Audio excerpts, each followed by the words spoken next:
এই মুহূর্তে আমরা সেই হরিণঘাটা ইকো পার্কেই আছি। আপনারা খেয়াল, এই যে এখানে একটা টাওয়ার আছে, এই টাওয়ারে এখন আমরা উঠব। আপনার আশেপাশেগুলো দেখাচ্ছি, দেখেন। টাওয়ারে উঠে আমরা পুরো বন দেখব। এই যে এখানে আমাদের বাংলা ভাই, বাংলা শিক্ষক, ওনার ছবি উঠাচ্ছে গণিতের শিক্ষক শহীদুল স্যার এবং জুয়েল স্যার। যাই হোক, ওনারা ছবি উঠাক, আমি এখন ধীরে ধীরে উপরে উঠবো এবং আপনাদেরকে যতটুকু সম্ভব, যদিও একটু কষ্টকর যতটুকু সম্ভব পুরো বনটা আপনাদেরকে দেখাবো। Eco park, Haringhata eco park, এটা বরগুনা জেলার পাথরঘাটা উপজেলার। আপনারা যদি সিঁড়িতে উঠতে গিয়ে যদি কারো কষ্ট হয়, আপনারা যে এখানে বসতে পারবেন। আপনারা দেখেন পুরো বন দেখেন। আসলে আমি ফেসবুক লাইভে যাইতে এই কারণেই পারতেছি না, এটা রেকর্ডেড ভিডিও আমার পেজে, আমার প্রতিদিন পেজে আমি দিব, কিন্তু ফেসবুক লাইভ করার কোনো বুদ্ধি নাই, কারণ এখানে নেটওয়ার্কের সমস্যা।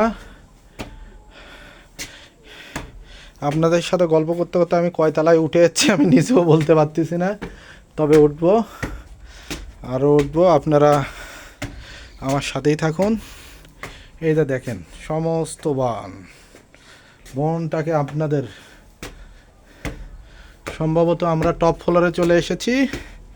নো, আর একটু উপরে, হ্যাঁ এই যে আর একটু, তবে আর ইচ্ছা নাই। এখান থেকে দেখা যাচ্ছে সমস্ত বনটাকে, আপনারা দেখেন। জুম্মার আজান দিছে, নামাজও পড়তে হবে। আসলে আমি যে কয়তলায় উঠলাম, গল্প করতে করতে উঠছি, তবে এটাই শেষ। আর এই যে আর ওঠার বুদ্ধি নাই, এটাই শেষ, আমার পাওয়ার এই পর্যন্তই। এখন আমি এখানে একটু রেস্ট নেব।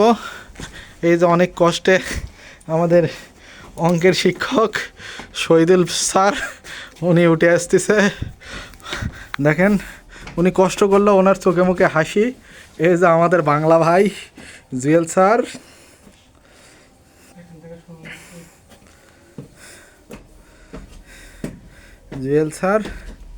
স্যার আপনাকে কেমন লাগতেছে বলেন স্যার? কেমন? বহুত আসলে স্যারের এনার্জি শেষ, আমারও এনার্জি শেষ। আর কি বলবো, আপনাদের মাঝে আবার চলে আসবো আসলে। তো ধন্যবাদ।